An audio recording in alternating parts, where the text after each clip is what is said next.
Hey, welcome to Trap Souls Podcast. I'm with Zach and Bill from Alone in the Dark out of Pittsburgh, Pennsylvania. How's everybody doing out in Pittsburgh? What's going on, everybody? How's everybody How are doing? Thanksgiving well. Eve. Thanksgiving Eve. So, I mean, you're from Pittsburgh. I'm from Cleveland. I mean, Oh, see, I don't know. If I'd have known that, I don't know if I'd have been able to attend then. But, you right. can't because Baltimore. you're just gonna beat me anyways. It don't matter. That's right. Now, I will comment. I actually love the city of Cleveland. Every time I'm up there, there's always something to experience, something to do. Great food. It's definitely worth going up there. With the food and the attractions. So, Yeah, I think every I guess you want to call it old city. I mean, Cleveland and Pittsburgh are older cities, steel cities. They have always something like history. The food, different nationality, food wise. It's always great to visit all these cities. You said you're from Baltimore, Bill? No, I said I'm just glad you're not from Baltimore. Oh, okay. Worse, right? Yeah. I'm just kidding. I like those cities. Just it's a football thing, right? Yeah, I mean, if you're from Michigan, I want to ask you on. So, I am a Michigan fan. are you? I am. Well, Big weekend. Okay. It's a big weekend, yeah. What's up, Nacho? Nacho's on right now. He's from Verona Ghost Chasers, another Pennsylvania group. What's up, Bobby? Good to see you, man. Let's talk about this. So I go through Facebook to see who I want on the podcast. Usually I go see if you guys are posting evidence or stuff that you do and just not asking for followers. That's how I decide who I want on my show. That makes sense. Yep. Yeah, we 75% of the time are groups from Pittsburgh or Pennsylvania. What's up with Pennsylvania and paranormal? Right? I don't know. I mean, some say we're the second most haunted state, sometimes the first. I'm going to argue that Ohio seems to be the first. Bill and I and the rest of the team were always in Ohio. And I think, Bill, you get a little frustrated. You're over in the Monroeville space. I'm over on the west side near the airport. And you're always like, what the heck? Why is all the ghosts over in Ohio and not over my way? But I think there's just such a high concentration of spirits and, the Civil War over in Gettysburg. And, if you look at, Johnstown, Pennsylvania, where I'm from, we had the 1889 flood, 36 flood, and the 70s flood. I mean, a lot of nasty natural disasters that, probably leave some restless souls out there, Right. Yeah.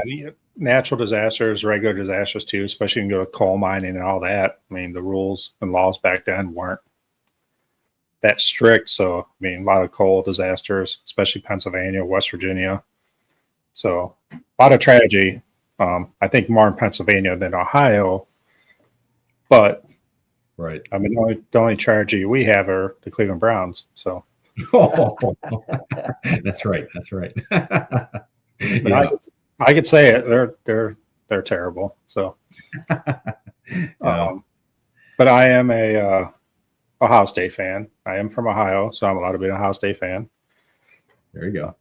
It's when you cross over. Like I said earlier, I before the call, I lived in Steubenville for a little bit, and it's right as you cross the Pennsylvania border, you get WVU fans, and then you cross another 3 miles, and you're in Steubenville, and it's Ohio. So it's Ohio State is huge over there, and it's just a sea of red and or scarlet, and what's the other color that they? Scarlet and gray.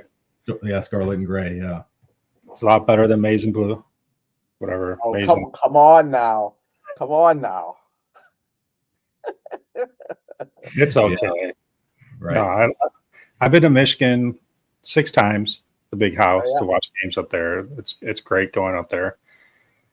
Don't recommend wearing a Ohio State shirt up there. 25 years ago, I went and not even thinking, had my Ohio State shirt on, that stuff thrown at me. Oh, man. Whatever. Well, Michigan, have you been to Eloise Asylum? No, I have not. Oh, you got to go. I heard about it. Huge. There's too many places. Right. That's the issue. Yeah, it's a great experience over there. It's not in the best neck of woods, but I'll tell you, the people that run it are phenomenal, and we've had a lot of good action over there. A lot of shadow figures, about 3 or 4 levels to explore. It was a fairly quiet night. It wasn't the most poppin' night, but as Tim from Beaver County Paranormal always says, it's like fishing. Sometimes you can sit there and your fish are biting left and right, and sometimes it's just a quiet night, So Right.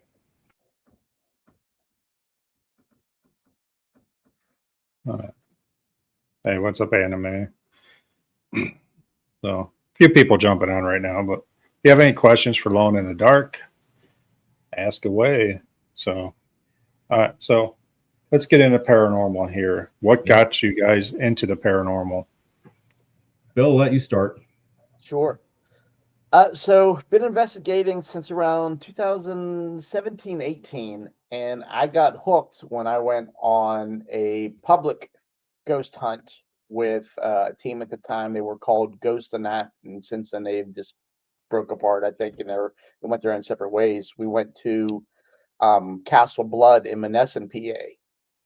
And honestly, I didn't really know what to expect. I've always had an interest in the paranormal, fascination, and my beliefs growing up. I always thought that the spirits still continued to exist after the body passed away. So I was like, oh, what the hell?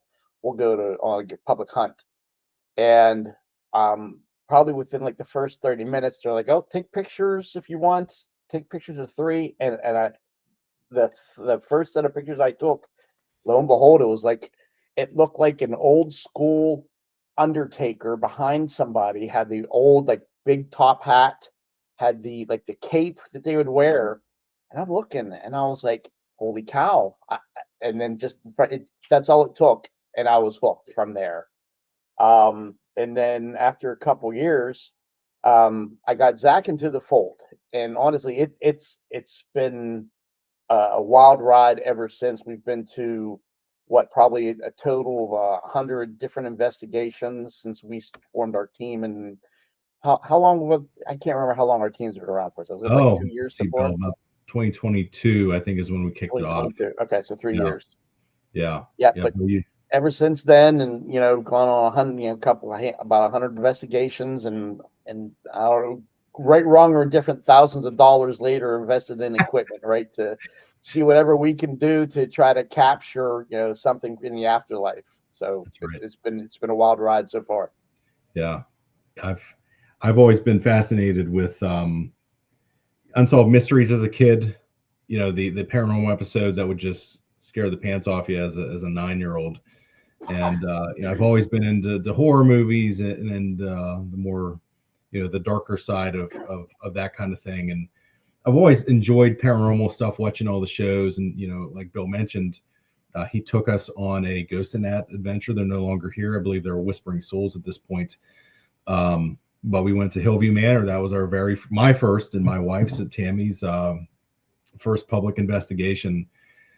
And I was excited. We had our K2 meters, we had some cat balls, we had a digital recorder.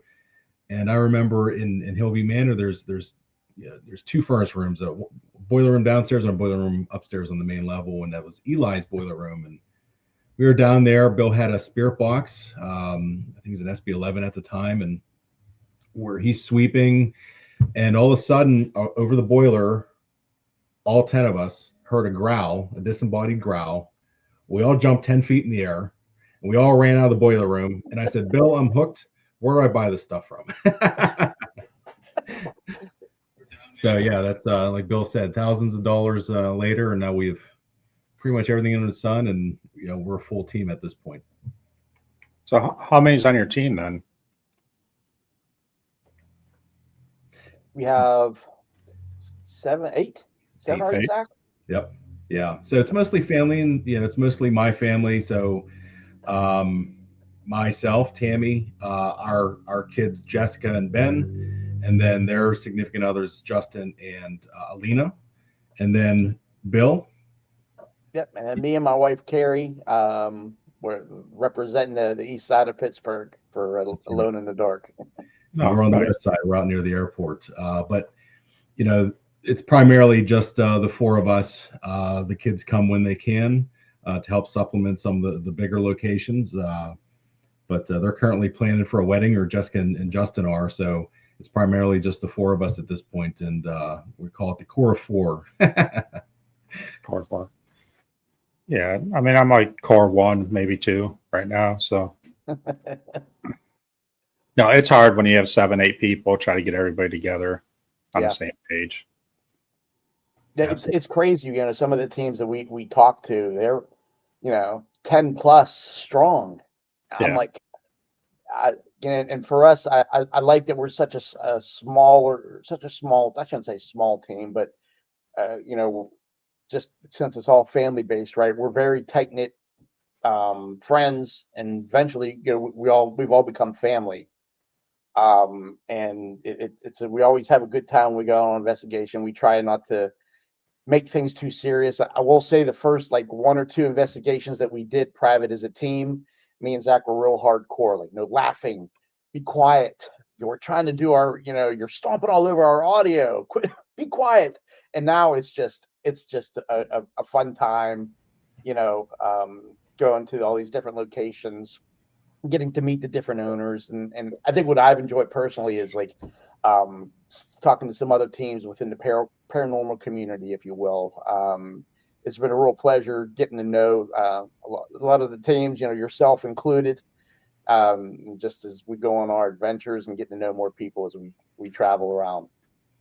Yeah, that's been probably one of the most exciting things as of late. Is, you know, we've been meeting a lot of other teams, like, you know, Bobby's on the call right now with Verona Ghosts, Tim from Beaver County Paranormal. We have a sister team with Rochelle and Tiffany over at Future Ghost Paranormal. A shout out to them if they're on right now. Hall of View with Matt. We're looking to plan a potential investigation with him. 27 Spirits. Like, it's such an awesome community out there, and it's awesome to just bounce ideas off each other, and you know, just have a laugh, and you know, see what they're up to, and potentially collaborate to bring some of these high-end places down to a more reasonable price point, you know, where we can all investigate and split up and not stomp on each other's audio. Yeah, it was hard in the beginning I mean, my group started a little over a year ago. I've been doing this like 20 years, just on and off. But when we started the group, I was like, okay, like, there's some weird people in the paranormal world. So do I really want to collab with anybody? Do I want to take that chance? So we try to stick together. And my group was mainly based off giving people opportunity to investigate. I'm right down the street from Madison Seminary. So we always took people there, did investigations that wanted to know what it was all about. Mm-hmm. But then I wanted to get more into it.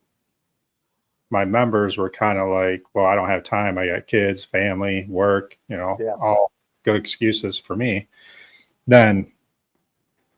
So Bobby Nacho on from Verona, I was watching him on live. Then we just started talking, and they invited me down and did an investigation with them. I'm like, this is kind of cool. So like May Paranormal was there, 27 Spirits was there. And if I forgot anybody, sorry. But so I just started collabing with a whole bunch of other groups, and RC Paranormal just did DOS House with them for our second investigation together. And I tell you what, like you said, it's been awesome meeting everybody. Yep. Yeah. Another aspect of collabing is you can see other teams and how they operate. How do they do Estes sessions? How do they use cat balls? How do they use tripwires? You know, what are we doing differently than what they're doing? And so you can, you know, pass tips and tricks on to each other. You find that we all do a little bit, everything a little bit differently, but you eventually pick those tips and tricks up and adopt them. And I think that's one of the coolest aspects is you think you know a lot from watching all these YouTube videos, and then you talk to Bobby or Deborah and you're like, wow, I've never thought about doing that with the cat ball. And, you know, it gives you so much more, you know, fulfilling investigations, you know, when you break back into your original team. Yep. Yeah. And one thing that's great about it too, like you said, equipment is expensive. So when you're collabing with people, they have a certain piece of equipment. Maybe it's for you, maybe it's not for you, but instead of going dump $400 and find it's not for you, it's nice to like, yeah, no, this isn't for me. So going to go buy some cat balls instead, Right. spending $3. Yeah. No, And definitely. there's a couple times people have even approached us. Like we did our first Paracon at the was it Green County Historical Society, Alms House. and Yeah. some people were approaching us, and they're like, "Hey, what I want to get into this field, right? What's some good equipment to start with?" And honestly, we always tell them, cat balls, grab a digital recorder, and get like an SJ cam, or maybe even if you can afford maybe like $100 or so, get a good 4K video camera. You don't need to be spending three, four, or $500 on a single piece of equipment, putting that type of investment up front if it's something that you may not be totally vested in, right? Right. Go to a couple public hunts, see what it's like. If you like it, and if you think that it's something that you want to pursue, then go for it. But I would not recommend anyone investing like $500, $1,000 up front to just go on a private hunt and be like, "Oh, you know what, this isn't for me," and then having to try to sell it. Yeah. Absolutely. Yeah. So speaking of equipment,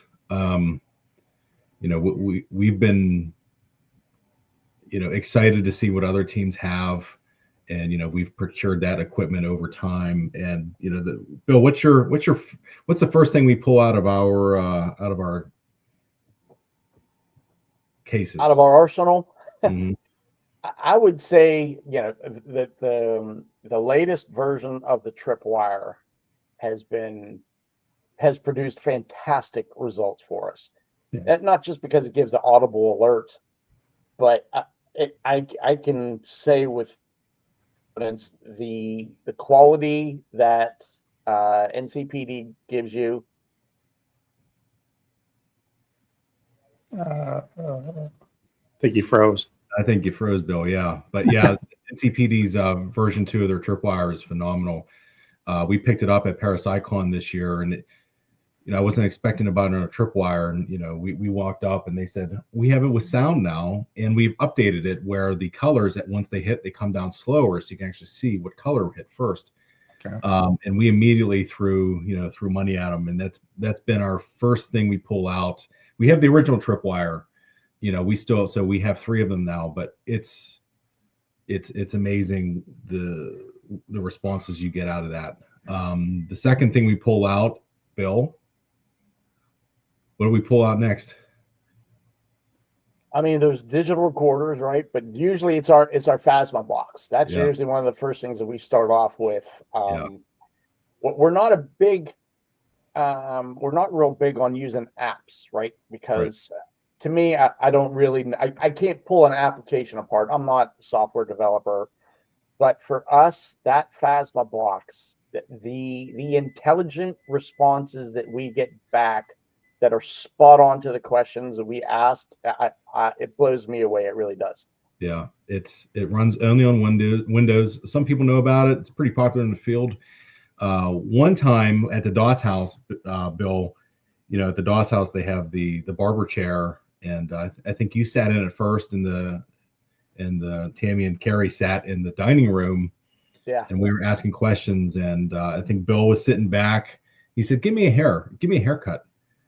And one of the spirits responded, but Bill said, I don't have any hair. And the spirits responded, we'll find some. And so it's what you can get out of the Phasma box. Another aspect is, later on in the night, we asked how much. It came out $5 for a haircut. So it was pretty neat. And, collaborating with teams with Future Ghost Paranormal, they pulled out Phasma box, and Bill and I went, what is that? We don't really believe in apps, and we were blown away by what the responses were and how accurate they were. And it doesn't connect to the internet, it doesn't do anything along those lines. And that's the second thing we bought, and it has produced so many awesome results outside of traditional spirit boxes that we utilize as well. Now, Bob, we've never used Necrophonic. Spirit Talker to us doesn't produce what we're not too sure about that one, so we just stick to that one in traditional spirit boxes. Yeah, when we were at a recent public event, You know, we were helping the team that was hosting the event. We were helping do some of the paranormal investigations, and there were so many people that busted out their apps on their phone.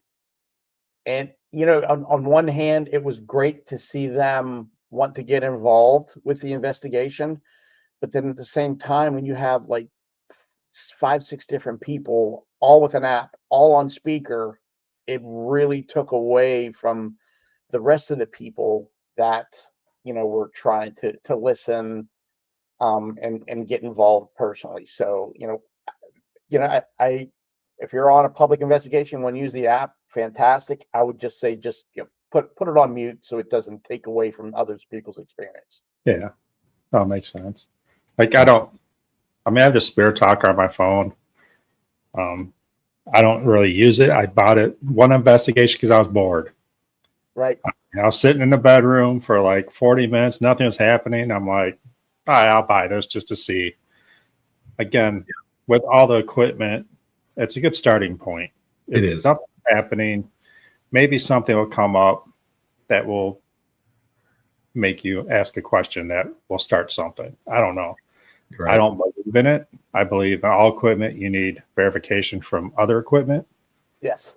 So that's the way I roll. You also need, Bill and I have intent and faith in our equipment. You have to have faith in intent that the equipment will do what you're wanting it to do, and intent in the location that'll provide you fantastic results. So, you know, a week leading up to to an investigation, in addition to historical research that we do and watching other YouTube videos to see what they capture, we also throw intent into the universe. You know, we want to have good intention on, you know, giving us great results, being active for us, being active with us. And then, you know, so we make sure that, you know, ahead of going, we actually have, you know, great results. And then that also leads into, you know, wearing our, you know, black tourmaline and other beads to make sure that, you know, we're protected. So you have to have faith and intent on that would work accordingly. And same with the sage water we use at the end of every investigation. So yeah, I chuckled a little bit because every time we go to an investigation, right, usually me and Zach, we try to open up ourselves. Like, hey, if you need to use our energies, feel free to use our energy. You want to touch us, go ahead and you can touch us. And every single investigation, Ryan, my wife, without hesitation, was like, you do not have permission to touch me. Every single investigation. right. So we will literally pause, like, Carrie, what are you going to say? And she's like, you don't have permission to touch me. And we're like, right. oh, that's why we're here. And then everybody, Tammy, my wife, who's on the team, she's kind of a slight empath where she will walk into a location and immediately feel ill. And if she goes into a certain area and it's there's a lot of presence there, she will get even more ill to the point where she'll have to walk out of the home or whatnot. Now, she doesn't have other abilities. She's not a sensitive. She can't speak or see these, you know, entities that we're speaking to, but she's kind of our guiding post. We'll say, how do you feel? What you feel terrible in this area? Or we'll put a static cam here. We'll come back here later tonight. So sorry, Tam, I know you're watching downstairs, but yeah, we definitely leverage you as a nice little tool. But no, she's, you know, as soon as Tammy gets sick, we're all like, yes, that means it's gonna be great. Yeah. And it's funny because Tammy and I, you know, we've been, you know, together since 2013, and we just started, you know, when Bill introduced us to paranormal. Even before that, we gone to Zach Baggins Haunted Museum. And, you know, the tour guides would show videos of people getting sick at the Jack Kevorkian van, and I'm going, Zach Baggins, he has to be faking it. And Tam looked at me, she says, I'm about to pass out. I do not feel well in here, and she had to leave that artifact room because she felt sick. And I said, oh, maybe it was just whatever In-N-Out burger that we ate on the Strip in Las Vegas. And I went to the Marshall House and down in Savannah, Georgia, and we took a nap. And right before we took a nap, she popped her head up and she says, what was that? And I said, so we went to bed, we took the nap. At dinner, I said, why did you pop out of bed in the Marshall House? It's a hotel. And she said, did you hear a cat? It sounded like a cat meowed in my ear. And we were like, what the heck? So I Googled it, and there, Marshall House is one of the most haunted locations in Savannah, and there are ghost cats there. And we think that she was visited by one. So we now parlayed that and folded that into our investigation. So, up in the park side, up in Titusville, led by Kindred Spirits, there's someone called the Grumpy Man up on 3.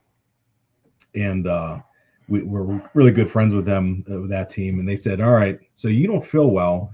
You're going to get to this 8-ball that's spray painted on the wall. And I guarantee you're going to get sick because Grumpy Man doesn't like women. So we walk up. I keep walking ahead. Tam stops and immediately starts grabbing her stomach. And it was right at the 8-ball. And so that kind of solidified her empath type abilities and what they might be. So that we definitely use her as we pull her out of the toolbox at the beginning of every hunt.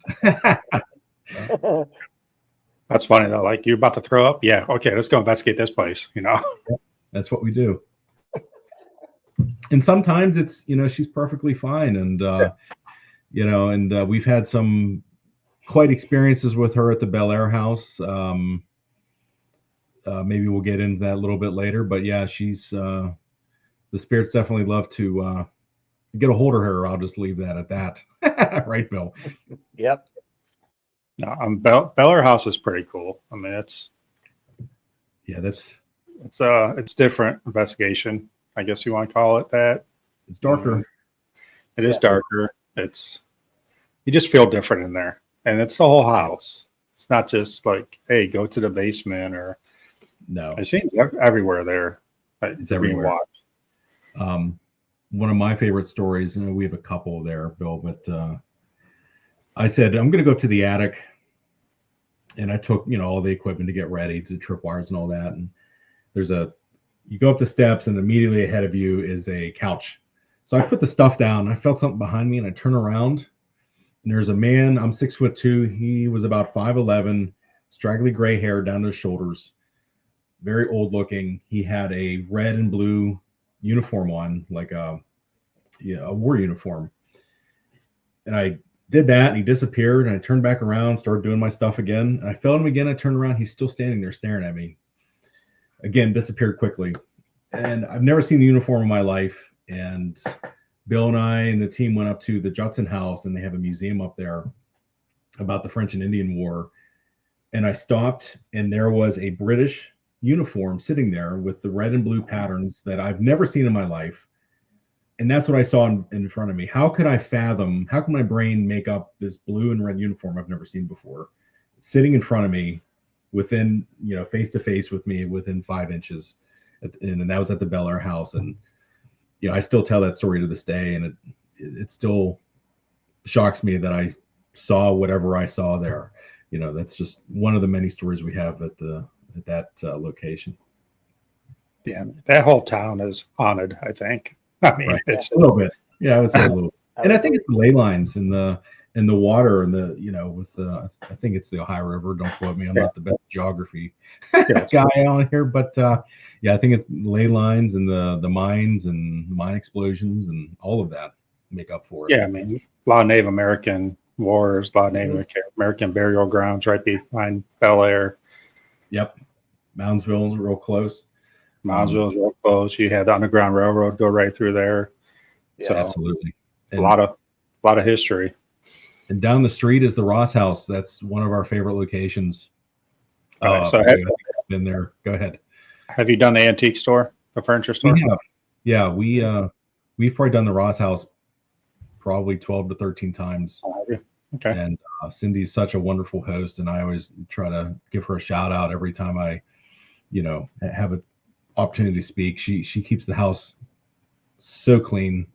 She's so welcoming. If you've never been to the Ross House, you got to make a journey to get there. But yeah, the antique store, we've had the most activity there, Bill. What do you think? No, and I think, we've spent so much time in the actual house itself, right, that we haven't had much of an opportunity to investigate the store. We've spent like maybe an hour or two in the storefront. So, right. Hopefully next time we return, we'll be able to get that, that side of the location and, focus maybe a little bit more of our time over there, or at least maybe split split our teams, right? Have Yeah. some people in the house and some in the antique store. Maybe do like a dual Estes sack. I bet that'd probably be good to see what kind of results we get. Yeah. The only thing we ever got there was down in the basement. There were 3 slave children. We got through Phasma box, but that's probably the only activity we've gotten in the antique store. Mm-hmm. Ryan, have you investigated the antique store? Yeah, we investigated it. Ross House itself, I haven't got a lot from the Ross House itself. We've been there twice, but the antique store, a lot more activity, especially in the basement antique store. You get the slave children. We went down there the third time we went down there. Something else came through that was not happy. Oh. So low dark energy came through and affected my niece pretty bad. Actually, I had to pull her out of the basement. Like it was just to a point where she was trying to be strong, and I'm like, "There's no reason for that." Like, I wonder if it was that resident spirit Alfred that Cindy always tells us about that does not like people in the house. So I'm wondering maybe that's what affected your niece. I don't know if they go back and forth between the Ross House and the store. It seems like different entities in both. Mm-hmm. I will say that the store always has felt heavy, but I've just never gotten much other than a goose egg on my head from banging my head off of a pipe in the basement. I mean, that wasn't the best, but yeah, whatever. I'll take it. I'll get a scrape if I get to investigate. Yeah, the Ross House. Ross House is one of our favorites. Definitely ebbs and flows there. Bill and I and Tammy and Carrie have said that the spirits kind of give you a show and then they'll go quiet and they might come back, but they'll definitely pop off for a little bit. And then around midnight, 1 a.m. they start slowing down. We've seen poltergeist activity there. Well, even the seance that we did, Zach, remember that? Yeah, Bill, tell that story. I think that's a really cool story. Yeah, so Cindy brought in a medium or a psychic to do an experiment with us and two others from another team, to where they played some meditation music and just everyone had noise canceling headphones on, and we were just to sit there and just listen. And she activated our third eye and listened to this music for like maybe I think about 10 minutes. And then after the music was over, we were to jot down immediately what came to our mind. So keep in mind, each one of us noise canceling, don't know what's going on. So we're all writing down, and we go around the room and she starts asking, okay, well, what did you write down? So I think I went first and I said, I had Mary in green come to my mind. No idea. I'm thinking like the name Mary, maybe the color green.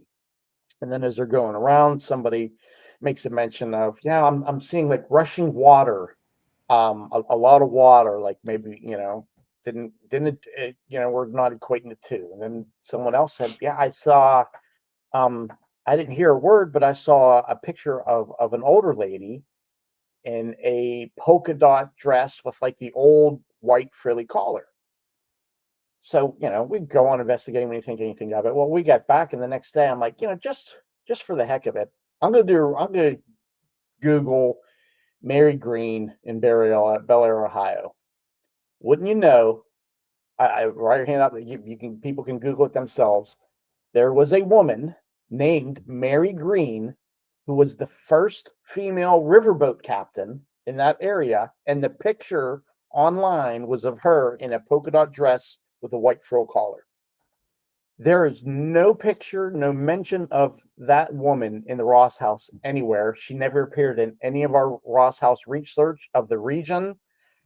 So that, I would say, probably out of anything, that probably blew my mind the most. Out of all of the disembodied voices, the pictures, stuff we kept on captured on video with poltergeist activity, that to me was just, I still to this day I can't explain it. Exactly. Yeah, that was it January we did that? That was amazing. I think so, yeah.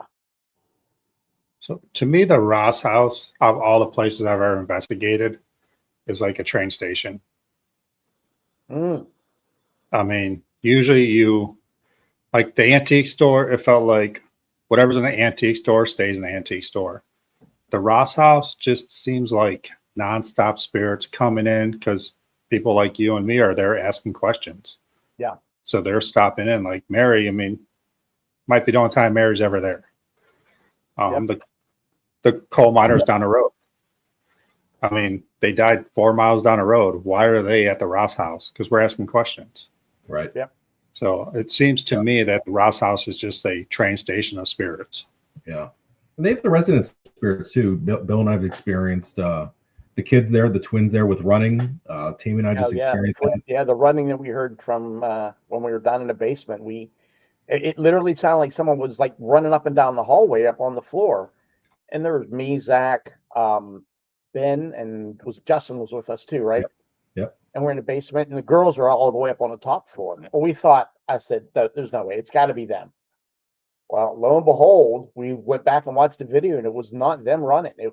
It wasn't even like real gentle footsteps. It was like kids running, having a good time in the house. Yeah. It's always fun there. And we caught a disembodied conversation a couple weeks ago there, and it sounded like 2 or 3 people talking.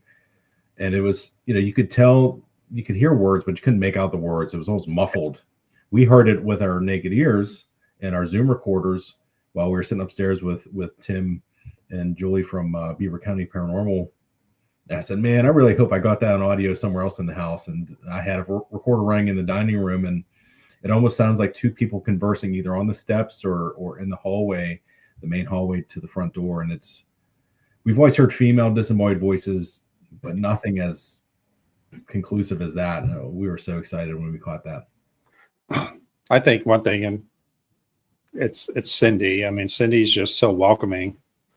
Like you ask her, like, Ouija board, I don't give a shit. Like, whatever you want to do, Yeah. She doesn't care. Like, hey, this spirit, okay, whatever. Like, she just Absolutely. This is their house. Let them do whatever they want. So maybe because Cindy's just so inviting that everybody's stopping by. And absolutely, knowing Cindy, she loves to talk. She probably sits there and talks to them all the time.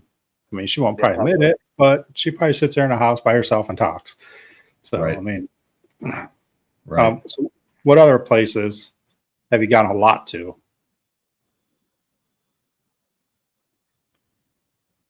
Well, I mean, Hillview is like our other home away from home. Yeah. I know Zach and Tammy have frequented it probably twice as much as the entire team has. But, that's another great location. And not even just the location, but, the people who help to run the investigations. Very, very welcoming and accommodating to us. Ross House, Hillview, Bel Air. Those are probably our top 3, and then the park side up in Titusville, PA. I'll say it's sort of a hidden gem. I don't know how hidden it is, but the team Kindred Spirits, great folks to work with, great location, great history of that area, especially with the oil boom that was up there. So yeah, I would say those are probably my top. If I had to give top 4, those would be it for me. Yeah, Hillview's definitely one of our favorites, and it's the first time we've ever investigated, got the growl, so that's why I'm so attracted to Hillview. And there's such an accommodating team with Melissa Dale and everybody up there. We absolutely love working with them, and it's kind of our outside the Ross house, home away from home.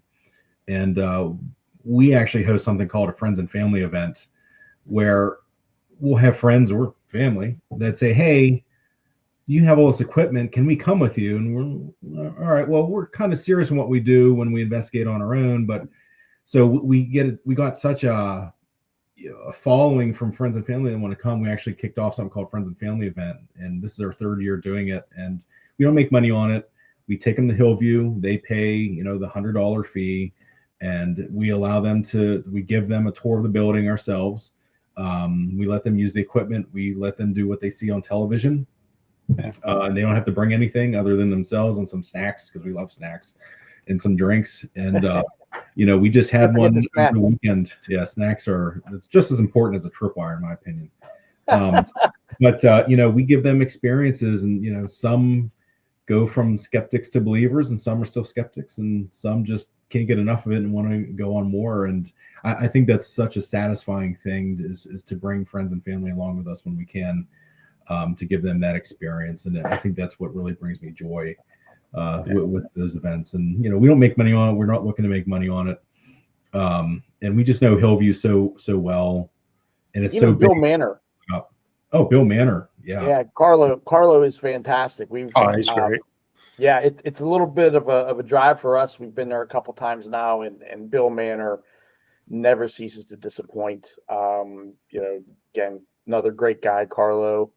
Can't say enough good things about them. Yeah. It's always unique. Most of these owners are just unbelievable. Yes. In their own way. So, you have to be. Yeah. You know, I have to be, but that's I'm curious to get your perspective on what all the goings on with the Conjuring House. Like, what's your take with what Jason Hawes is trying to do? Trying to do the GoFundMe. Just curious to get your perspective on something like that. it's kind of like I have to trust him. I don't have to, but I kind of do, that he's going to do the right thing. Like, he's trying to keep the price down for people like us, right? To be able to do that. Because if a corporation comes in, or Matt Rife and his guy come in and buy it, then it's going to be $4,000 a night. Yeah. Right. Yeah. We so, can't justify that. No, if Jason doesn't want to run it, he's going to have someone else run it. Hopefully it's a local paranormal group that is willing to do it and do it right. And hopefully it works out. If it doesn't, I'll never go to Conjuring House. I won't sleep. I've never seen a Conjuring movie, so it doesn't really matter to me. Really? Yeah. No, I don't watch horror movies. So okay, yeah. That's like the Warren Museum, $2,000 is just unattainable for us. Yeah, and it's insane.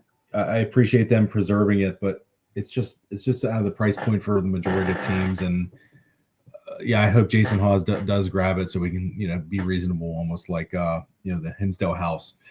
And he can have a business manager. He can own it and have a business manager just like you would have at a bar, or they handle it all, and he just whatnot.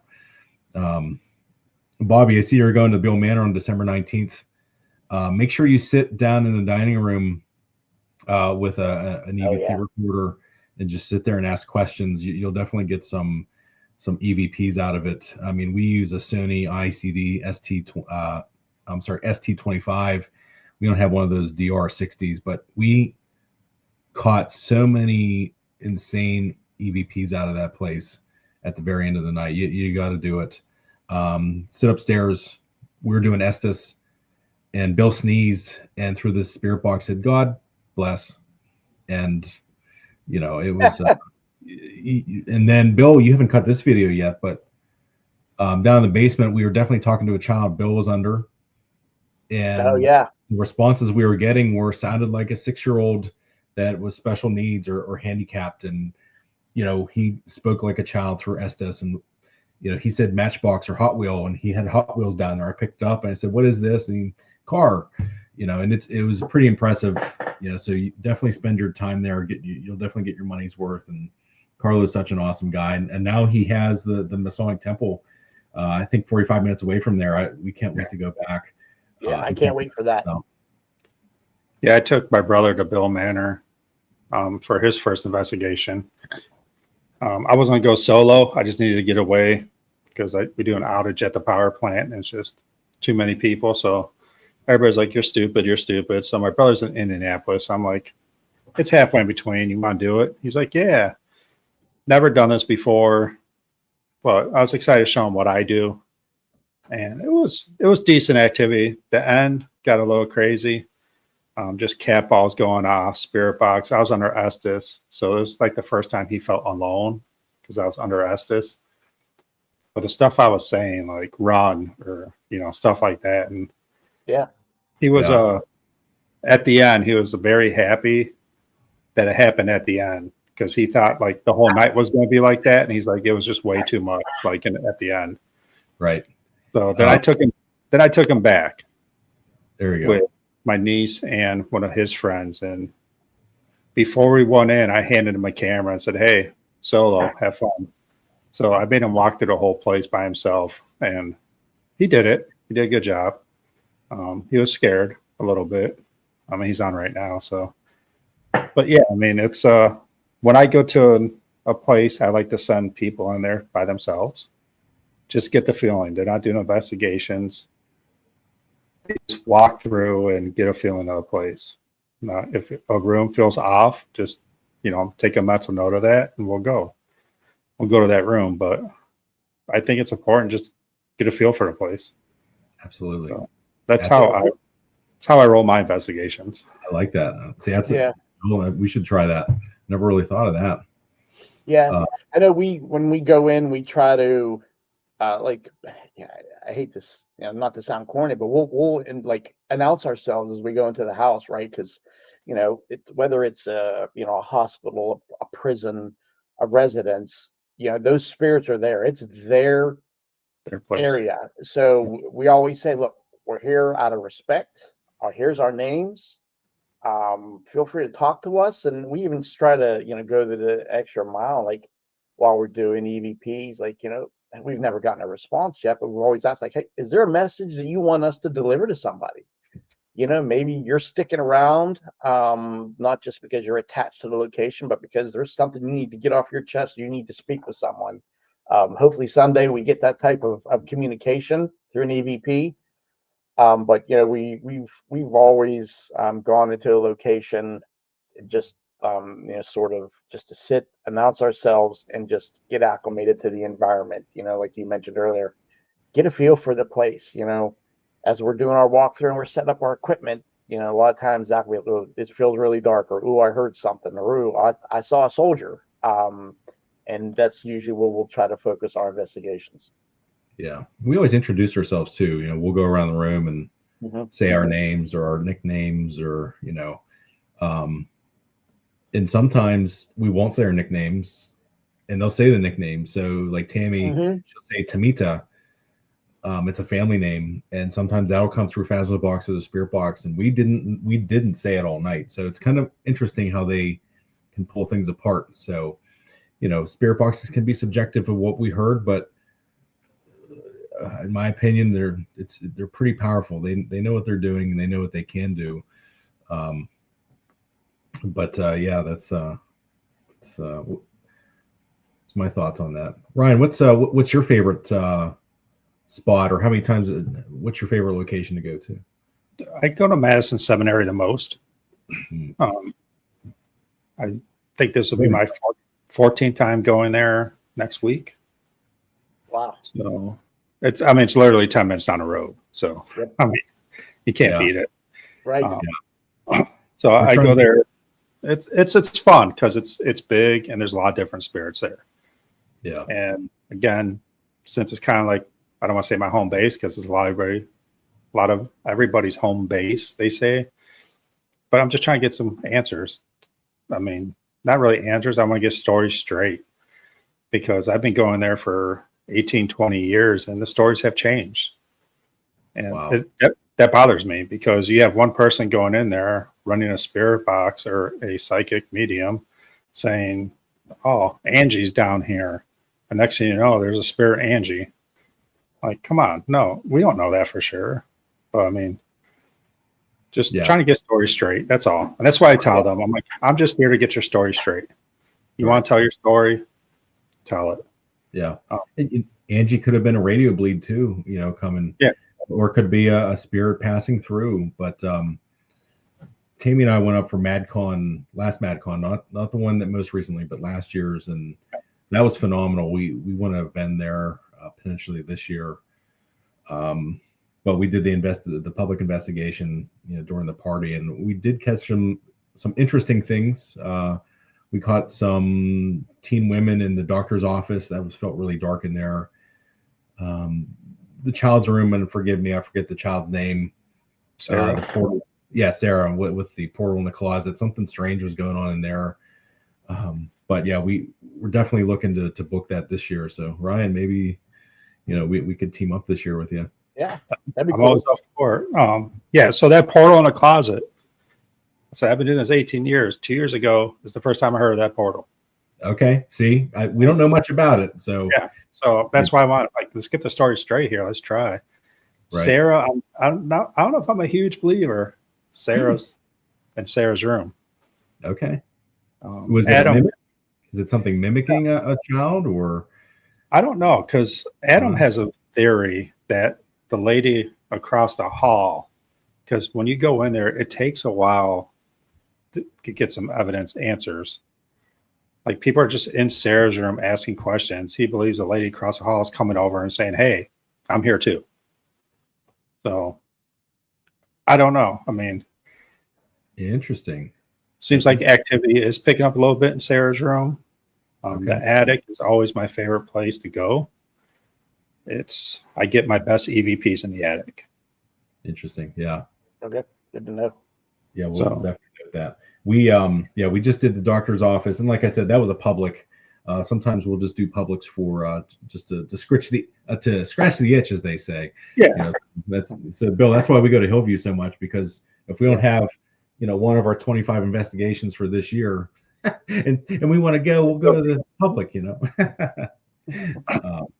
that's always.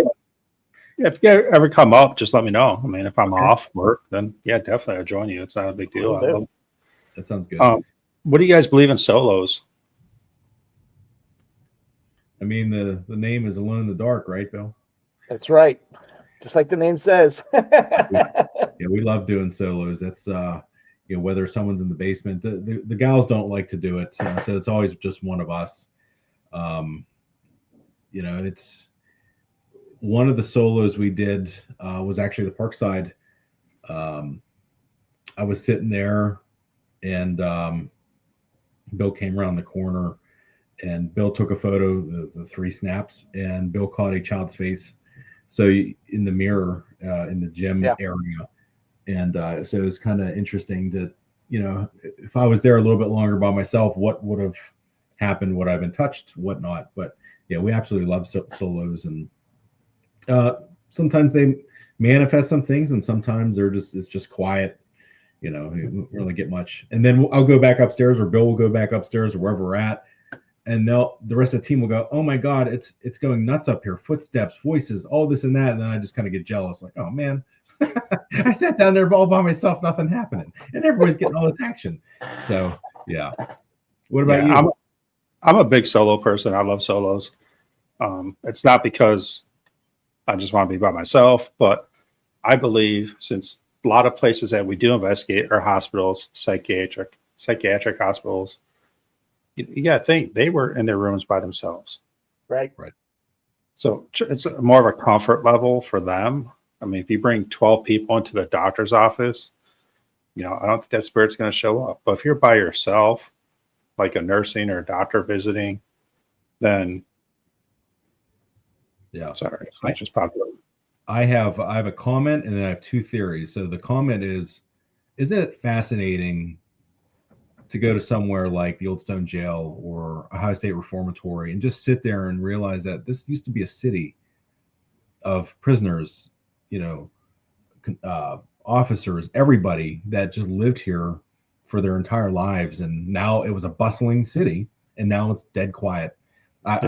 We always just sit there in awe looking at these facilities and, Waverly, and go, "Oh my gosh, this used to be massive and huge and violent and whatnot. And now it's just a quiet, old, decaying thing." And it's just fascinating to sit there thinking about that. So that's one thing that always brings an awe factor to me when I sit in these places. Yeah. Now the theory, Ryan, I liked your theory of, they were alone in these rooms, and two of my theories are, the first one is, I think we get more activity at night and in colder weather because the molecules are a little bit easier to move. The spirits can move them a little bit easier, making it a little more interactive, versus a 95-degree day. It's sweaty, it's hot, the molecules aren't moving as quickly. So I think we always get a little bit more activity at night and during the winter and fall time, and the veil's thinner in the October time frame. But I think that's a theory of mine. And then another theory was, some of these places you go to, maybe the Ross House, maybe Farrar Elementary, you might not get activity at night because nobody was there at night. If you go to an elementary school, they were there from 8 a.m. to 3 p.m. or around that time.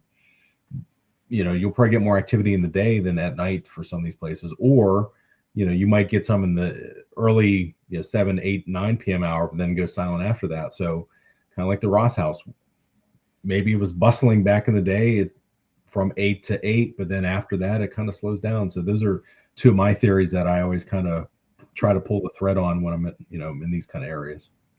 Yeah, I mean, that was brought up on Facebook a while ago, Right. like days and nights. I mean, I do believe like day might be more residual because it was more stuff happening than maybe nights because we're there asking questions.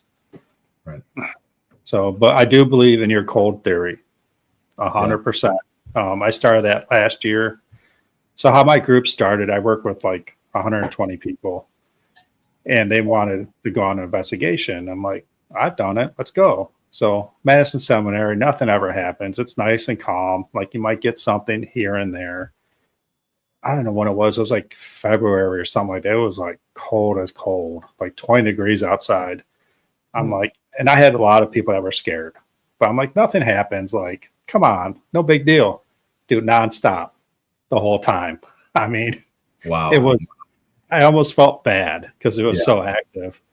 Wow. So we went back twice during the summer. Boring. I mean, stuff here and there, but nothing like it was. So I'm like, let's do a theory. Let's go back in the winter time. Active. Yeah.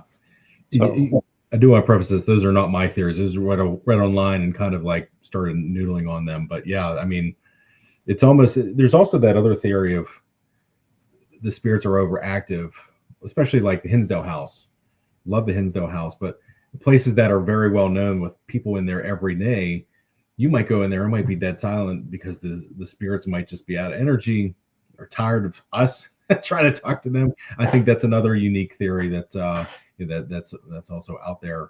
Or if the team before you on a Friday has a lot of activity, Saturday might be slow, or might be vice versa, where you start spinning up that activity on Friday, and then the next team on Saturday has a really high energy night. But yeah, I think that's another theory that is kind of popular out there as well. yeah, because we're all pretty much asking the same stupid questions every night. Let's be honest. I mean, is anybody here? My name's Ryan. What's your name? Yeah. Right. That's why I started my podcast in the beginning, back in the days, because I got sick of telling people what happened. So me and my group just started a podcast. It wasn't live. We just recorded it and gave our evidence. So when people asked me what happened, watch the video, because I'm sick of telling the same story. Right. So maybe the spirits have to start a podcast. I mean, that's right.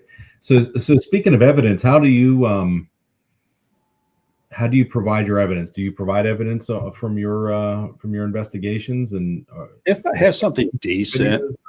I mean, I'll put videos on YouTube. Since I started this podcast in June, I kind of like stopped doing as much because this is taking all my time right now. Right. And I'm trying to space out my podcast a little more instead of doing like 3 a week. But I mean, if something is worth it or a good EVP, I'll put it out on YouTube and let people hear it. There you go. Usually, if I hear it, I'll take it to work and have a couple people listen to it. I won't tell them what it says. If they say, yeah, something's there, then I'll post it. But I'm not going to post because my ears just hear it and no one else hears it. Right. Yeah. We prefer like short format type of videos. We Zach entitled them fast finds, right? Because to me, some of the longer content videos, it loses its luster, if you will. I know for me, I have the attention span of a gnat. I really do. If something's going to be like 30, 40 minutes, an hour long, chances are I probably won't watch it, right? If something's 5 minutes or less, I'll be invested in it. So at least that's just our preference. And based on our lifestyle and work schedules, right? It makes more sense for us to do these little fast finds as opposed to long content videos. And to be honest, I'm not the most handsome guy out there, so I don't think you want to see this mug for 27 minutes, an hour. Just give me the evidence, man. Right. Yeah. Just the facts, man. Just the facts. Fact. Yeah. I try to make shorts out of them, minute to minute 20. If it's 20 seconds, it's 20 seconds. Like, Yeah. So I try to keep it short, just throw it on shorts and Thanks, Bobby. That's funny. Yeah. We've always talked about going live, like Verona goes and whatnot. It's just we're just so invested in investigating that we also don't want to go live and nothing happens and people are just sitting there like, all right, these guys are literally alone in the dark by themselves. Yeah. So we don't do lives and we'll dump everything on static cams and we'll sift through it and bounce things off each other. And unfortunately, we'll find some really awesome evidence, and we'll find it's a headlight, or somebody singing, and it's just like, oh man. But every so often there's that gem. And one time at Hillview, we have full spectrum cameras that I build, and Bill was taking shots of 3 at down on 1 North and Hillview, and he said, I think I got something. I said, you didn't get anything. Come on, man. He sent it to us, and there was a 7-foot shadow figure all the way down the hall where you're always seeing shadows and hands and heads. And every time someone stops me and wants to talk ghosts, I show Bill's photo, and I'm like, look at that. And they go, oh my God. And I've even stood at the end of the hall, and I'm 6'2", and it was the shadow figure is taller than me, from a photo comparison. So, and it was much thinner too, but so evidence review it can be fruitful, and sometimes it's the most, the biggest time suck, and sometimes it's fruitless, and sometimes you don't catch anything. You'll sit there for 8 hours listening to audio and nothing comes through. It's a grind, that's for sure. It's a grind, but I always do it to like gold mining. And I always say that because I'm an EVP junkie. 6 hours of going over EVPs, you catch that one EVP, it was worth it. Then you're hooked. So I have probably a little over 6 hours from the DOS house I got to go over still. Wow. Because I did an hour and a half, 2 hours solo in the basement when I first got there. So. Wow. Yeah, I'm way behind, but from our investigation that we helped Tim from Beaver County Paranormal at the Old Economy, I've probably 6 hours of audio I haven't even touched. So I am guilty of being way behind for our evidence review. So hopefully I get that during the holidays. Yeah. Typically, what we do is if something phenomenal happens during a live investigation, we'll go right to that and cut it for a pass find.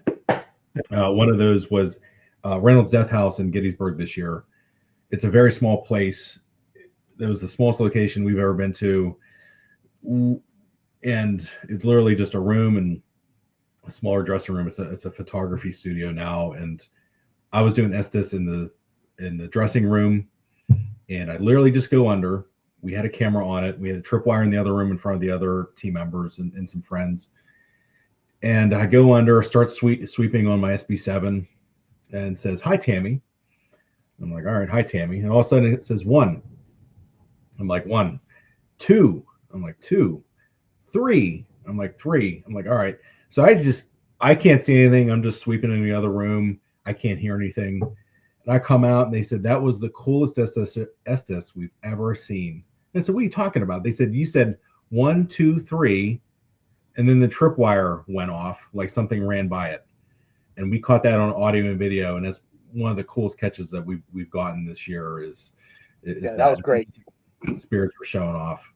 That and when we had the XLS, and and I know a lot of people don't believe in it, right?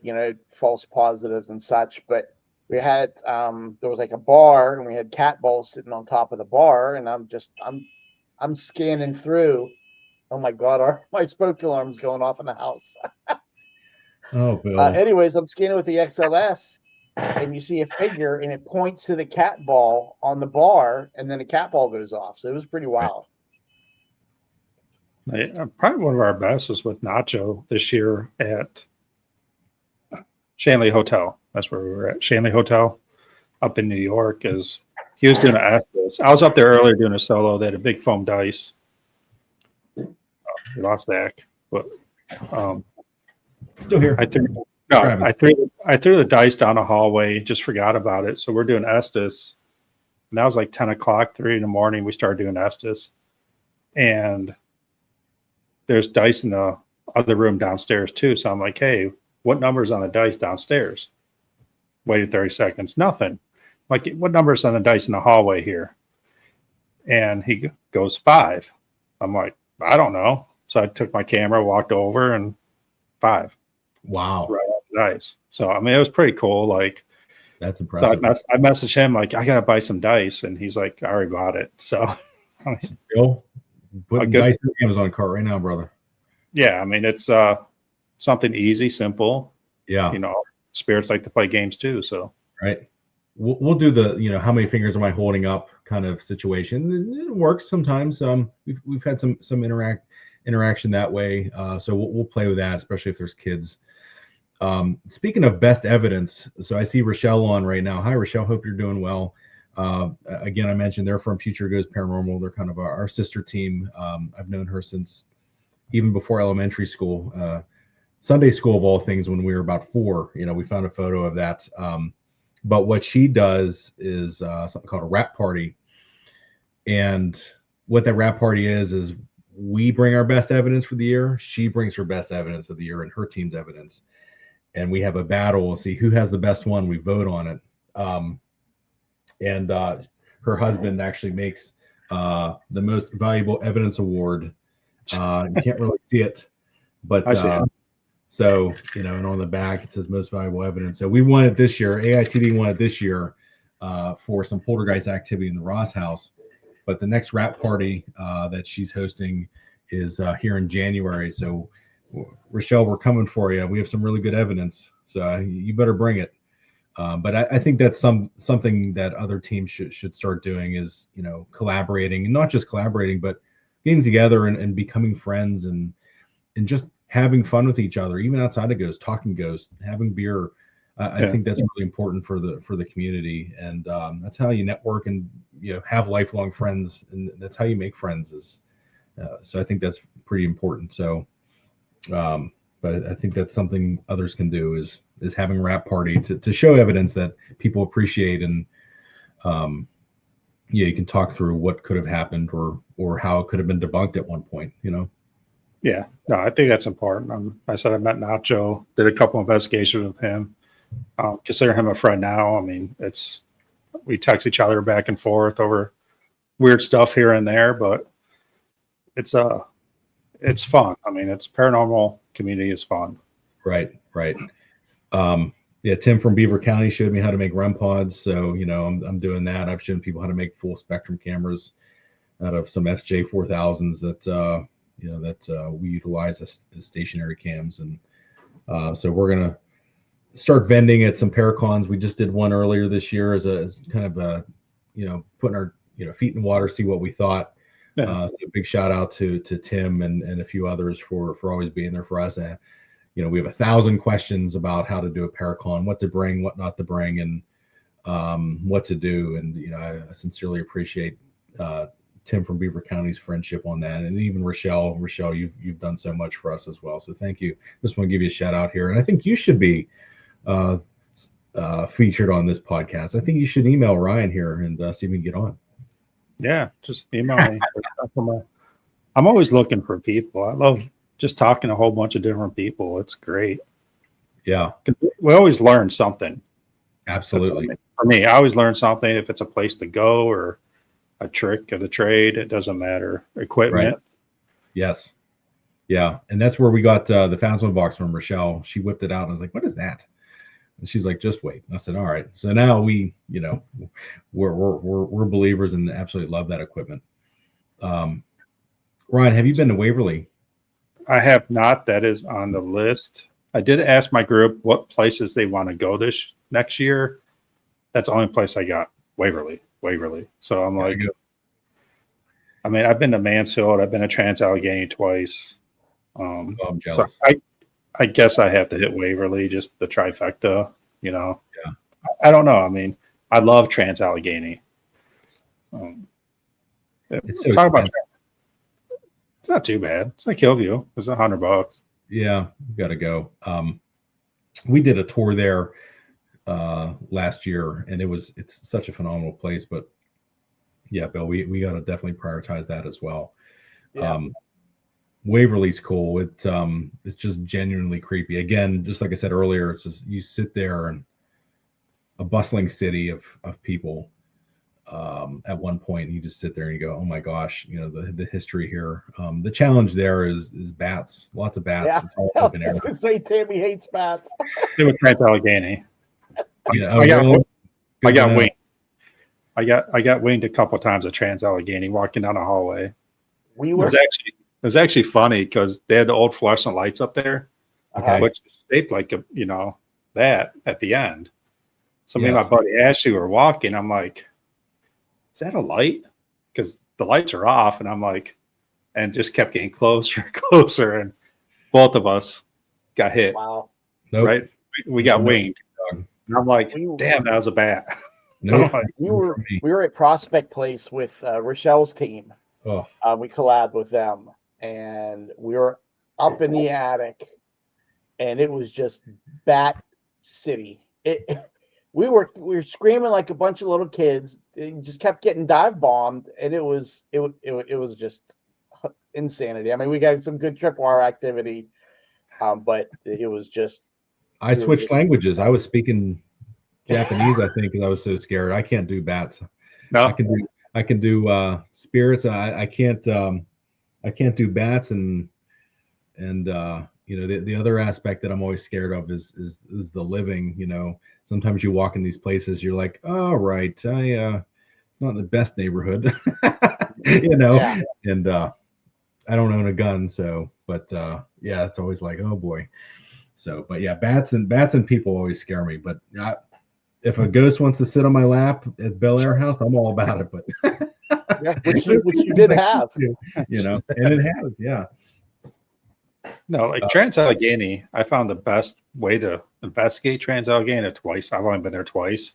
It's just sit in the hallway and just listen. Like you said, reflect on the place of how historical it is. And we got very good EVPs, and that's where I saw my second full body apparition.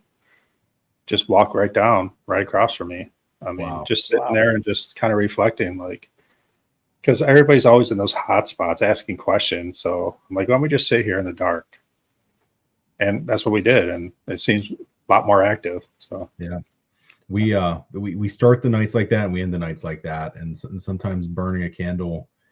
Bill, we were at Wildwood Sanatorium, and Oh yeah. you tell your story because I think So, you I think levitated. everybody left for the night. It was just the core four of us: myself, my wife Carrie, Zach, and his wife Tammy. And we're upstairs at the little seance table and had a candle going, and we're just sitting there, initially listening, and we started asking questions.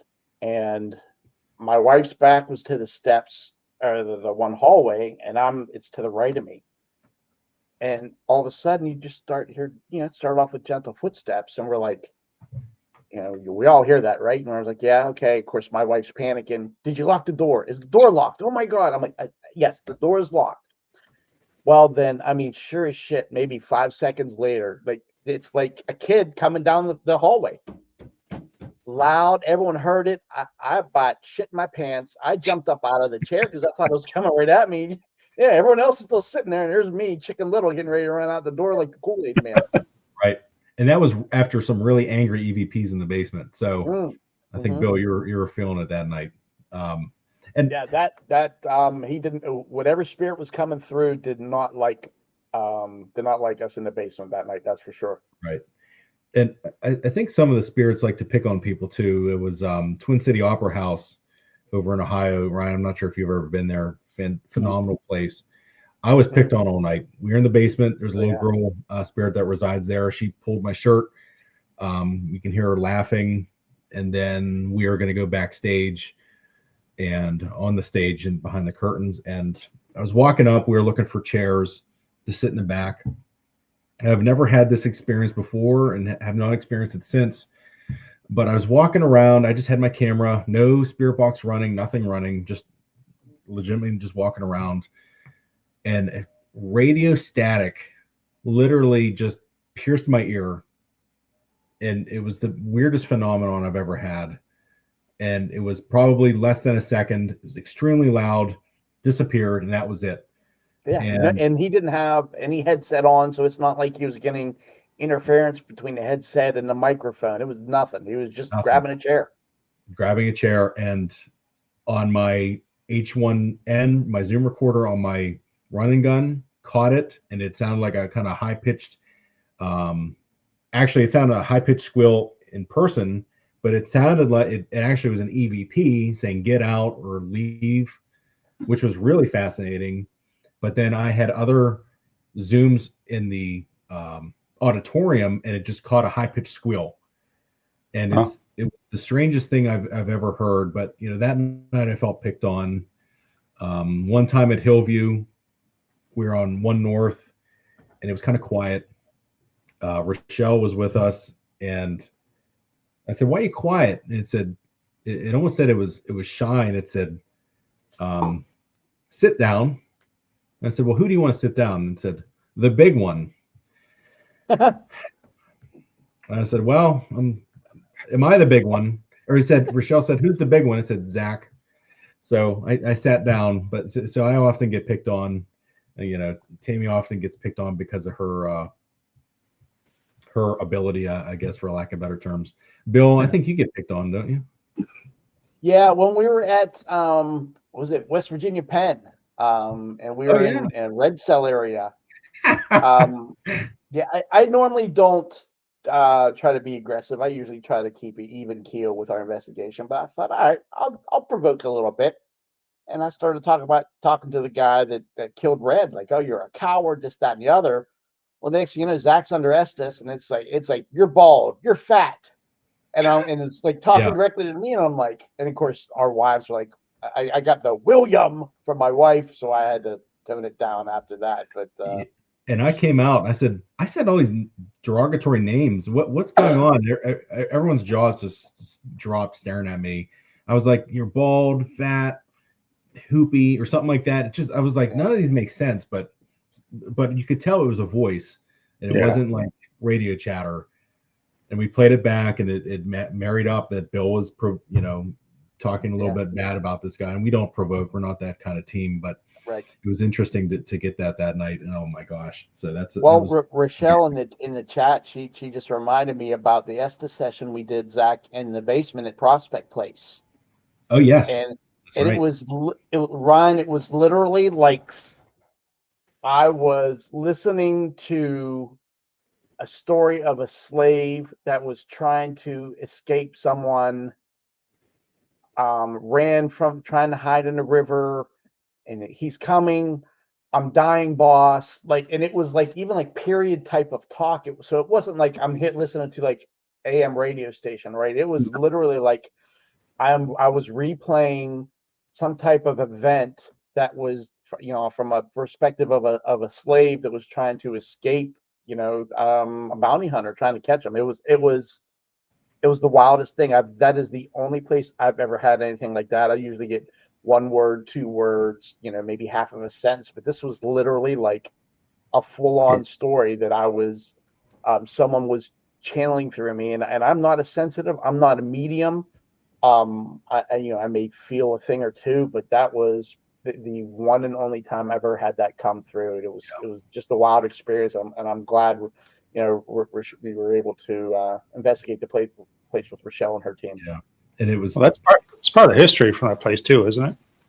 Yeah, and it was they were trying to, like Rochelle said in the chat here. Yeah, it was almost like they hanged somebody and then buried the guy. It was almost like it said get his legs. And then all of a sudden, a few minutes later, Bill was chatting about digging something. So it's almost like they hanged whomever they were hanging, and they buried him. And they were trying to get into the Prospect Place, basement. because that was part of the Underground Railroad. But yeah, that was crazy. That was crazy.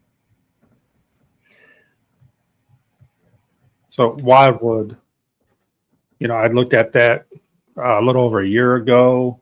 Whenever I saw it, I heard different rumors about it, like it wasn't really haunted, and I heard it was haunted. Or, I mean, from your facial expression, it's worth it. It's worth it. Yeah. It's definitely haunted. It took a little bit to warm up to us, just like any location. I think it's obviously going to be very responsive to people that go there often, or regulars or the owners. But it definitely increased in activity as the night went on, and the EVPs we caught, the tripwire activity, and it's a massive place. Like, it doesn't look big, and then it is, and it's just there's staircases after staircases, and the basement's massive. But yeah, it's definitely worth it, and it's worth the trip. There's a cute little town you can go to visit while you're before you head up there. But yeah, it's definitely worth. Yep. All right, let's do some quick questions here. I'm not going to do a rapid. Zach, you answer first, and Bill right after. Bucket list. What's your number one bucket list place you want to go to? Winchester House, Mystery House. I've been enamored by that place since I was a kid. Just the massive amount of rooms, since I was like 7 years old, seeing it on, Nickelodeon as a kid. I've always wanted to do that. And now that, you can investigate it, I would love to absolutely do that. And that's kind of a different place. But yeah, I'd love to do that. Bill, go. Your turn. Yeah. Yeah, for me, it would be the hotel where Stephen King wrote The Shining. That's besides the Winchester House. That's on my top must-see locations. Prior to that was Gettysburg. We just went there. I don't know how we slept on Gettysburg for so long. For whatever reason, we thought it was like 5 hours away. Obviously, it's not. But I'm a big history buff, and going to Gettysburg was fantastic. But for me, yeah, the hotel where The Shining is written, that's Stanley Hotel. That's my number two. Stanley. Yeah. And the Shanley. I wouldn't mind going to the Shanley Hotel as well. Yep. So I know Shanley's cool. Yeah, that'd be a good one. But yeah, those are ours, and there's a couple others. But yeah, those are. I've always wanted to go as a kid for the Winchester. Yeah. How about you, Ryan? What's yours? I have no idea. No, I'm joking. I want to go. Ever since Emily Paranormal did the True Crime Lab or museum over in the UK, Ooh. I want to do that. Interesting. So I am trying to make. I don't know if it's really open for like investigations, but she's pretty. I want to say big, but she's known over there. So, right. I've been trying to. Hopefully, I get there next year. But, yeah. Somewhere overseas would be great, like the Ancient Ram Inn, any of the old Scottish castles. That would be fantastic to investigate. But me and Zach still have to, we'd have to donate each one a kidney and a lot of plasma to be able to afford that type of international trip. Yeah, you got 2 kidneys. It's good. That's right. My dream location would be owning our own location, right, Bill? I mean, that's right. We always talk about it. I'm always on the hunt for something. I'm always looking. But I want a haunted cabin in the woods. Oh, there you go. There you go. If I can find a haunted cabin in the woods, then I'm on that. Oof. Yeah. But we just have to convince our wives, Zach, that we can buy a haunted location. Just tell them it's haunted. Down. I mean, but yeah, like stumble on something like the Doss House would be phenomenal. Just like, and Rochelle looks like she recommends the Leap Castle in Ireland. So I believe she can investigate there. Yeah, Verona Ghosts. They say the cabin on 360. That's on our list, Bill. That's on our list. Yeah, we have an Excel tracker of all these locations we want to hit. And Greenville Manor, up Pennsylvania, probably up near your way, Ryan. I think is going to be opening up shortly again. So we've heard that's a phenomenal place as well. All right, scariest place you have ever been?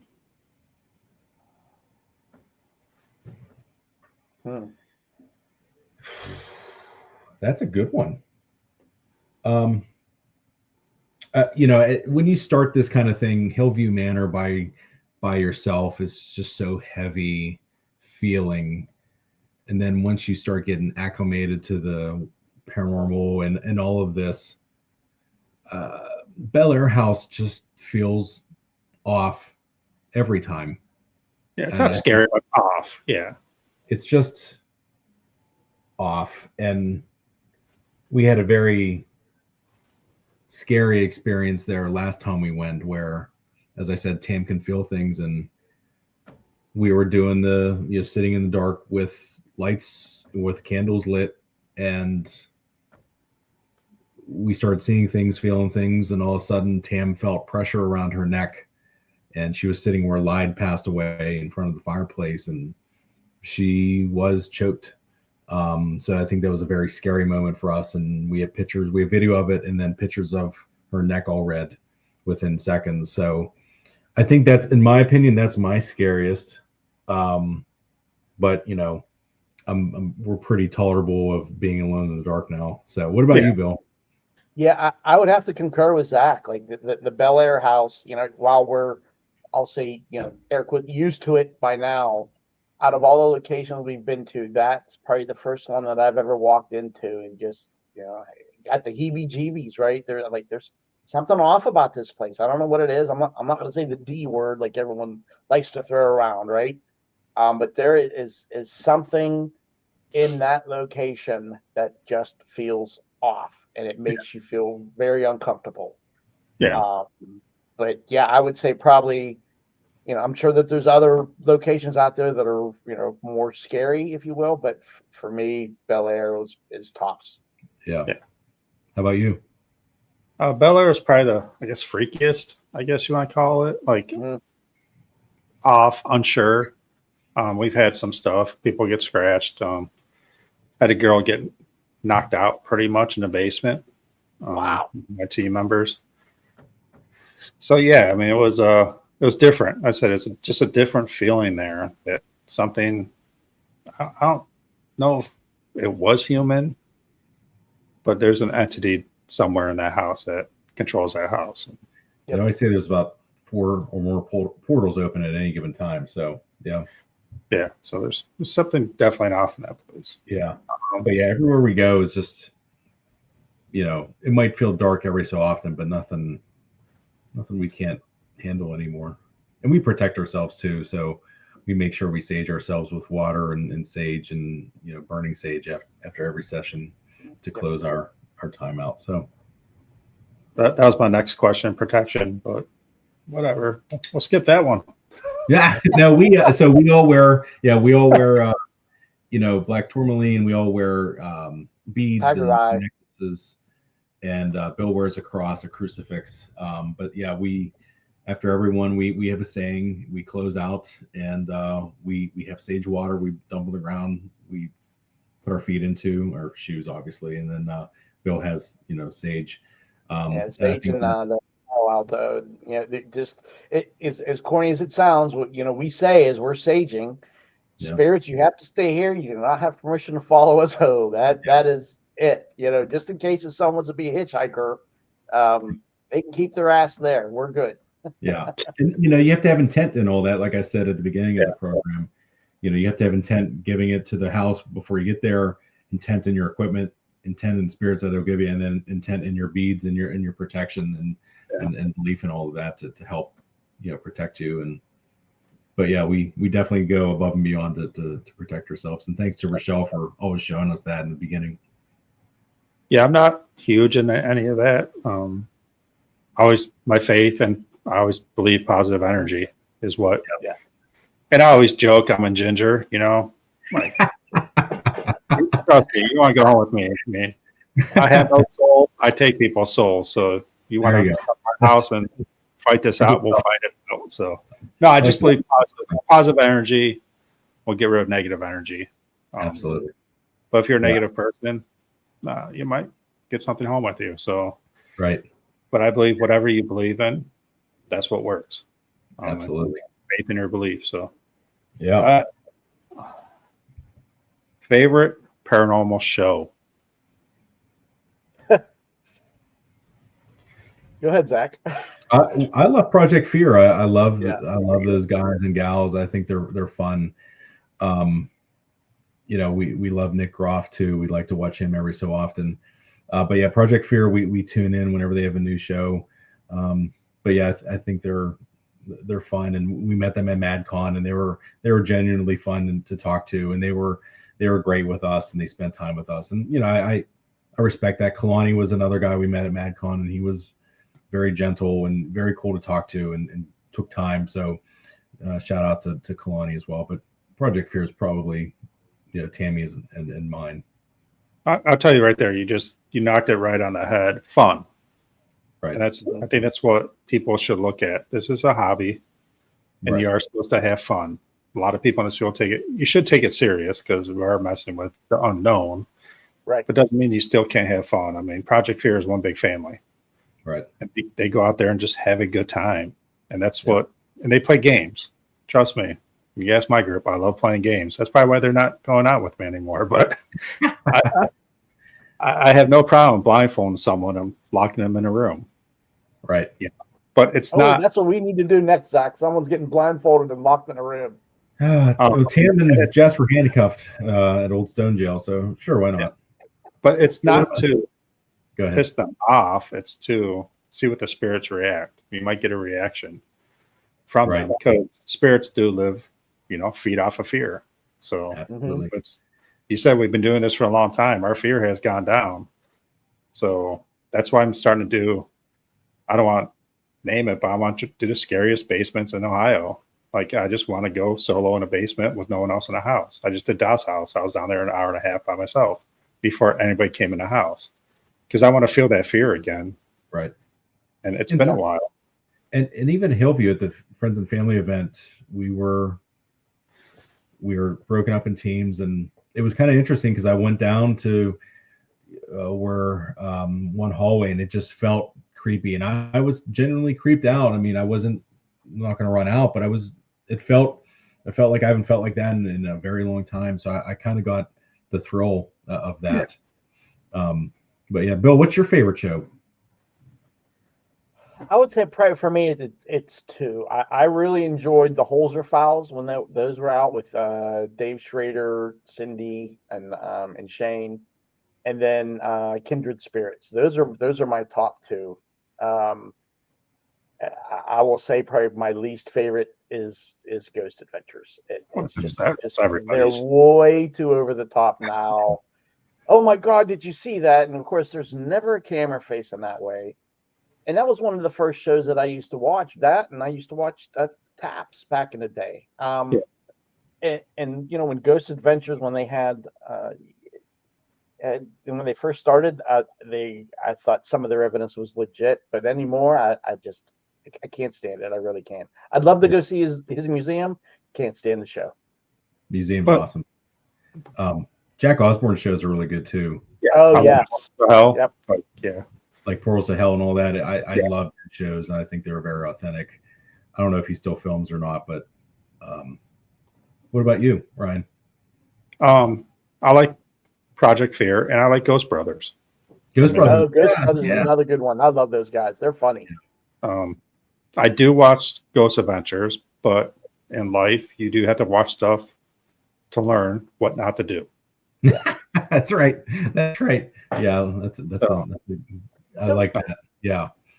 Yeah. While we're on the subject, Ryan, what is the reason behind a lot of these shows moving off of like a broadcast network to like online content? Is it just because they can have better creative control? From what I heard, Zach Bagans. Okay. Zach is the one who got Destination Fear off. Yeah. He's the one that got all them off because he pretty much runs Discovery.